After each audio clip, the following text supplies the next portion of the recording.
Morning সবাইকে। কেমন আছো সবাই? আশা করছি রাধা মাধবের কৃপায় সবাই ভালো আছো। আজকের ব্লগটা শুরু করেছি অনেকটাই বেলা করে, যেহেতু শরীরটা ভালো নেই তাই জন্য বলতে পারো রান্নাঘরে অনেক দেরি করেই এসেছি আজকে।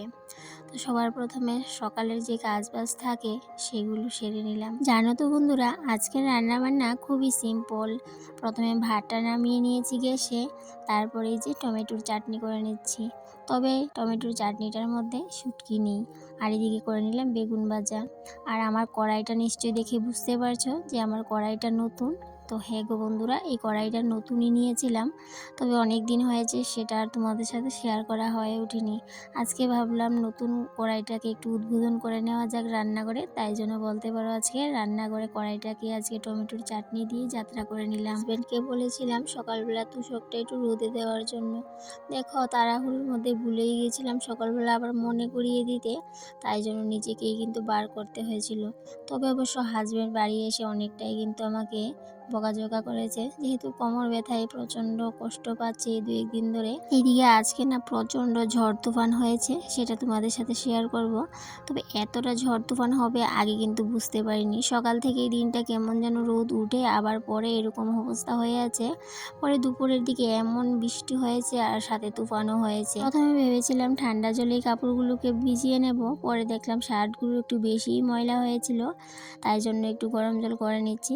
আর যদি ঠান্ডা জলে কাপড়গুলোকে চুবিয়ে নিই তাহলে ময়লাগুলো কিন্তু কাটবে না, সেই জন্য একটু হালকা কুসুম গরম জল করব, তারপরে কিন্তু কাপড়গুলোকে একটু ভিজিয়ে নেব আর ময়লাগুলো কিন্তু খুব সহজেই কিন্তু উঠে যাবে। মাঝে মধ্যে একটু আলসেমি করেই নিই, বেশ অনেক দিন হয়েছে। মাসিক বাজারটা কিন্তু নিয়ে আসা হয়েছিল, কিন্তু ওই যে সেগুলোকে আর জায়গা মতো গুছানো হয়নি। একটা দুটো দরকার পড়ে সেগুলোকে তখনই কিন্তু এনে কাজে লাগাই। যেমন আজকে সার্ফের প্যাকেটটা দরকার পড়লো, সার্ফের প্যাকেটটা নিয়ে এসে কাটলাম আর কৌটাতে ঢাললাম। ইদানিং মোবাইলটা হাতে নিলেই দেখতে পাচ্ছি গ্যাসের ক্রাইসিস, তো সেটা দেখে আমার ভীষণ কিন্তু চিন্তা হচ্ছিল, কেন কি আমার গ্যাসটাও কিন্তু শেষ হবে হবে ভাব হয়ে আছে।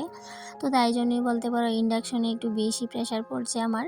তবে ইদানিং এই খবরটা দেখে আরও বেশি চিন্তায় পড়ে গেছি। তবে আজকে কালকে 2 দিন এমন অবস্থা হয়েছে আমার, কি বলবো, কারেন্ট এত ডিস্টার্ব করছে, ইন্ডাকশনেও কিন্তু চাইলেও রান্নাবান্নাটা আর করতে পারছি না। আর বাধ্য হয়েই আমাকে গ্যাসে রান্না করতে হচ্ছে এই 2 দিন ধরে। এখন কারেন্ট আছে, কতটুকু পরে দেখি কারেন্ট চলে গেছে, এই অবস্থা চলছে। তো আজকেও কিন্তু আমি ভাবলাম ইন্ডাকশনেই ভাত করব, সমস্ত কিছু ইন্ডাকশনেই করে নেব, যেহেতু আমার মার্চ মাসে একটু আমার প্রবলেম আছে, সেই জন্যই কিন্তু বলতে পারো একটু হিসাব নিকাশ করেই চলতে হবে।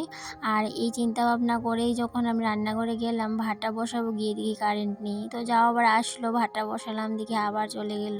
তো এরকম অবস্থা দেখে আমি কিন্তু আর এত রিস্ক নিলাম না, গ্যাসের মধ্যেই করে নিলাম। এদিকে কাপড় চোপড় ধুয়ে স্নান করে সোজা চলে আসলাম ঠাকুর ঘরে, পুজোটাও কমপ্লিট করে নিয়েছি। এবার চলে যাব রান্নাঘরে। রান্নাঘরে কিছু টুকিটাকি কাজ আছে, সেগুলোকে সারবো। এদিকে ঠাকুর করতে বের হয়ে দেখি আকাশের হাব ভাবও তেমন বেশি ভালো না, তাই জন্য চট করেই কিন্তু বলতে পারো কাপড় চোপড় তুষক যা ছিল সব কিন্তু তুলে নিয়েছি।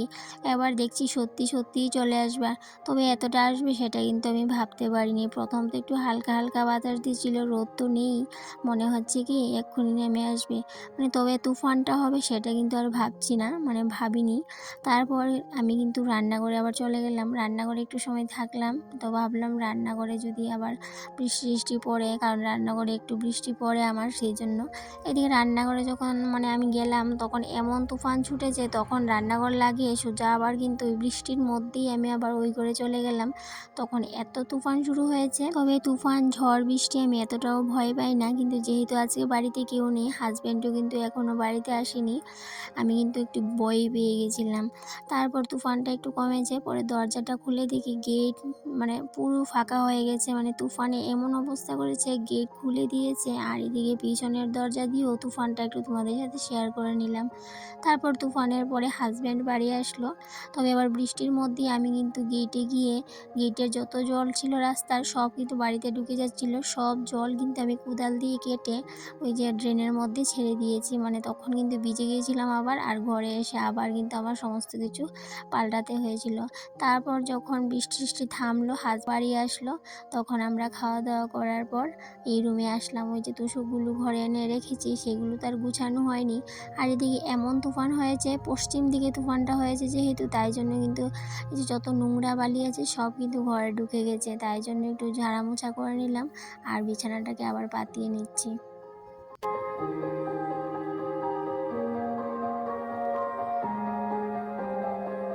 ঘরদোর এলোমেলো হয়ে থাকলে একদমই ভালো লাগে না। তবে তোমাদের সাথে আমি যে ভিডিওটা শেয়ার করতে পারবো সেটা কিন্তু আশা করিনি। কেন কি, একটু পর পর কিন্তু কারেন্ট চলে যাচ্ছিল। তো কারেন্ট চলে গেলে তো সেটা ভিডিও শ্যুট করতে তো অনেকটাই অসুবিধা হয়। সেটাই কিন্তু ভাবছিলাম আর কাজগুলো করছিলাম। তবে কারেন্ট কিন্তু অনেকবার গিয়েছিল, মানে আসছে যাচ্ছে এরকম অবস্থা হয়ে গেছিলো, এমন অবস্থা হয়ে গেছে। তারপর ভাবলাম তোমাদের সাথে একটা জিনিস শেয়ার করি, সেটা হচ্ছে এই যে আমার বালতিটা দেখতে পাচ্ছ, এই বালতিটা কিন্তু আমার নতুন বালতি। হাজব্যান্ডকে অনেক রিকোয়েস্ট করার পর এই বালতিটা নিয়ে এসেছে। তবে কি রিকোয়েস্ট করেছি জানো তো বন্ধুরা, সেদিনকে যখন মাসিক বাজারটা আনতে যাচ্ছিল দোকানে, তখন কিন্তু অনেক রিকোয়েস্ট করেছিলাম যে সার্ফের সাথে যে বালতিটা ফ্রি দেয় সেই সার্ফটা নিয়ে আসবে। তো ও বলছিল ওদের দোকানে এই সার্ফটা নেই, মানে আমাকে মিথ্যে কথা বলছিল। তো আমি এমনভাবে রিকোয়েস্ট করেছি, সে কিন্তু পরে বাধ্য হলো এই বালতিটা আনতে। তো বালতির মধ্যেই খরচাপাতি এখনও কিছুটা আছে, যেগুলো দরকার পড়েছে সেগুলো গুছিয়েছি, আবার যেগুলো দরকার পড়েনি সেগুলো কিন্তু বালতির মধ্যেই এখনও পড়ে আছে। তো ওই যে বললাম কিছুদিন ধরে একটু আলসেমি করছিলাম, খরচাপাতিগুলো কিন্তু গুছানো হয়নি, এমনিভাবেই পড়ে আছে। তবে এতটুকু খরচাপাতি ছিল না, আরও ছিল, যে কিছুটা গুছানো হয়েছে আর কিছুটা ওই যে বালতির মধ্যেই পড়ে আছে। তবে আমি জানি এই সার্ফটা অতটাও ভালো না, তারপরেও কিন্তু এই যে বালতির জন্যই কিন্তু আমি সার্ফটা নিয়ে আসি। তবে এই সার্ফটা কিন্তু অনেক দিন চলে যাবে, 3-4 মাস আমার কিন্তু চলে যাবে। আর এই সার্ফটা দিয়ে আমি কিন্তু ময়লা কাপড় একদমই ধুই না। এই সার্ফটা দিয়ে আমার এই যে বাসি কাপড় চোপড় থাকে সেগুলো অনেক সময় ধোয়াধুয়ি করি, তো এইসব করেই কিন্তু সার্ফটা শেষ করি। আর এই বালতিটার জন্যই সার্ফটা নিয়ে আসা। তবে হাজব্যান্ড কিন্তু একদম পছন্দ করে না এই সার্ফটা, তবে আমার রিকোয়েস্টের জন্যই বলতে পারো নিয়ে এসেছে। তবে এর আগে আরেকটা এনেছিল, সেটা একটু বড় ছিল বালতিটা, সেটাও কিন্তু ভীষণ সুন্দর। এই যে আজকে দুটো জিনিস রান্নাঘরে নতুন নিয়ে এসেছি, এইভাবে করতে করতে আমার রান্নাঘরে এমন একদিন আসবে যে আমার টিনের ভাঙাচোরা মডুলার কিচেনটাতে যে আর জায়গাই থাকবে না। এই যে হাজবেন্ড বলছিল এই কথাটা যে এই নতুন নতুন জিনিস কেনাকাটা করো, নিজের জন্য তো কিছু কেনাকাটা করো না, শুধু এই ঘরের জন্য এটা কিনো সেটা কিনো। তো এই করতে করতে রান্নাঘর তো একদিন পুরো জায়গাই থাকবে না, পুরো রান্নাঘর কিন্তু ভর্তি হয়ে যাবে। তো আমি বললাম ঠিক আছে, ভর্তি হয়ে গেলে যাবে, তবু আমার শখের জিনিসগুলো তো আমি নিয়ে আসবোই, যেটার মধ্যে আমি অনেকটাই সুখ খুঁজে পাই। আমার না ভীষণ ভালো লাগে রান্নাঘরকে সুন্দরভাবে গুছিয়ে নিতে, এই যে কম দামি জিনিস হোক কিংবা দামি জিনিস। তবে দামি জিনিস অতটা করি না, যেহেতু আমি নিম্নবিত্ত ফ্যামিলির একজন বউ। তো এত টাকা পয়সা খরচা করার মতো অত টাকা পয়সা নেই, তো নিজের সাধ্যের মধ্যে যতটুকু আছে ততটুকুই কেনাকাটা করি। তবে যেগুলো কেনাকাটা করি সবগুলোই কিন্তু খুবই কম দামি, খুবই সামান্য। ওই যে বললাম বালতিটাও ফ্রি নিয়ে এসেছি, তো সেগুলো দিয়েই ঘরটাকে গুছিয়ে নিয়ে সুন্দর একটা রূপ দিতে চাই। তো যাই হোক, আমি এইভাবেই কিন্তু প্রত্যেক দিন সুন্দর সুন্দর জিনিস দিয়ে আমার টিনের ভাঙাচোরা মডুলার কিচেনটাকে গুছিয়ে পরিপাটি করে রাখি। এইদিকে দেখো বৃষ্টি হওয়ার পর আবার কিন্তু এত রোদ উঠেছে, পুরো উঠোনটাই কিন্তু শুকিয়ে গেছে, যেহেতু মাটি বালু মাটি তাই জন্য কিন্তু শুকিয়ে গেছে। এখন উঠানটাও ঝাড় দিয়ে নেব। আর এইদিকে সন্দেহ হয়ে আসছে, এখন কিন্তু সন্ধ্যাবাতি দিতে হবে।